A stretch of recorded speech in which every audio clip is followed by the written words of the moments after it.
James Maitland Stewart, born on May 20, 1908, in Indiana, Pennsylvania, grew up in a close-knit, small-town family steeped in American values.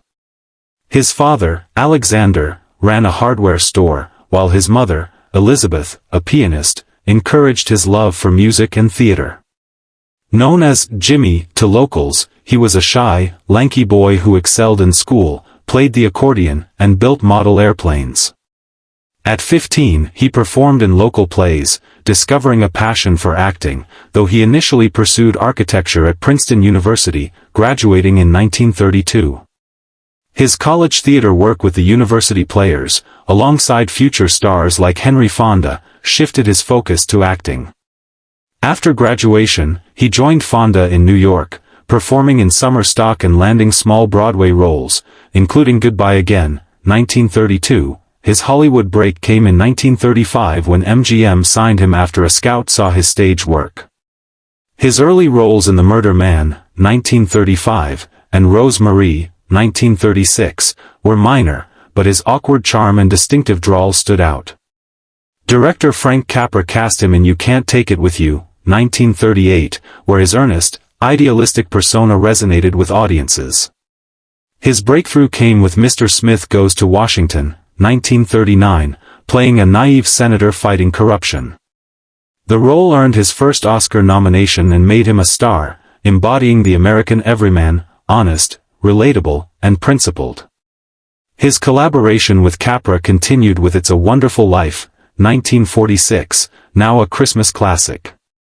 As George Bailey, a man grappling with despair, Stewart delivered a heartrending performance, though the film initially flopped, earning him another Oscar nod years later. World War II defined a pivotal chapter. A licensed pilot, Stewart enlisted in the U.S. Army Air Forces in 1941, despite being initially rejected for being underweight. He flew 20 combat missions as a B-24 bomber pilot in Europe, earning the Distinguished Flying Cross and Air Medal. Promoted to colonel, he returned in 1945, deeply affected by the war's toll.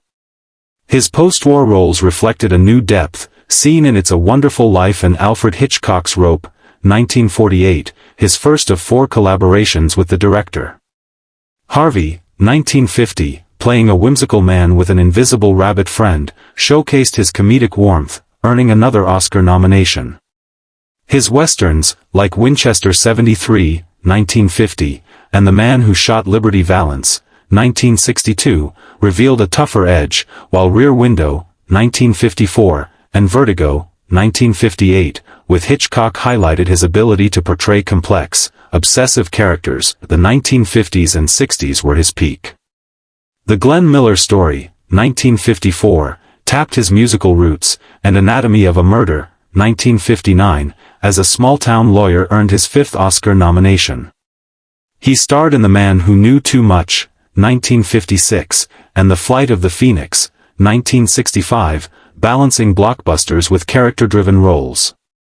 By the 1970s, he took on supporting parts in The Shouldist, 1976, with John Wayne and TV roles in Hawkins, 1973, winning a Golden Globe. His distinctive voice narrated The American West of John Ford, 1971, and he voiced Sheriff Wiley Burp in An American Tale, Fievel Goes West, 1991, charming new generations. His personal life was grounded yet not without challenges. In 1949, at 41, he married Gloria Hattrick McLean, a former model, and became a devoted husband and stepfather to her sons, Ronald and Michael. They had twin daughters, Judy and Kelly, in 1951. Unlike many Hollywood stars, Stewart avoided scandal, living quietly in Beverly Hills. His marriage lasted until Gloria's death in 1994, a loss that devastated him.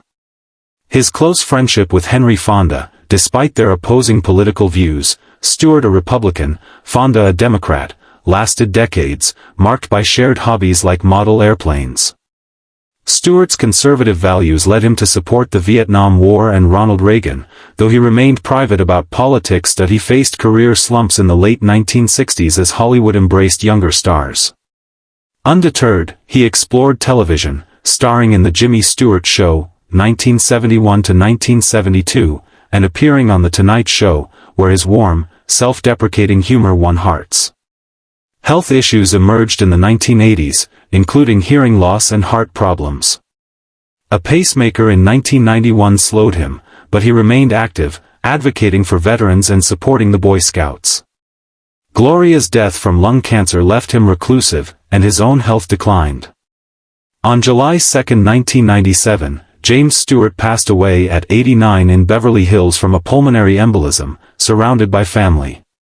His funeral drew thousands, reflecting his universal appeal. Stewart's legacy includes over 80 films, 5 Oscar nominations, 1 win for The Philadelphia Story, 1940, and an honorary Oscar in 1985.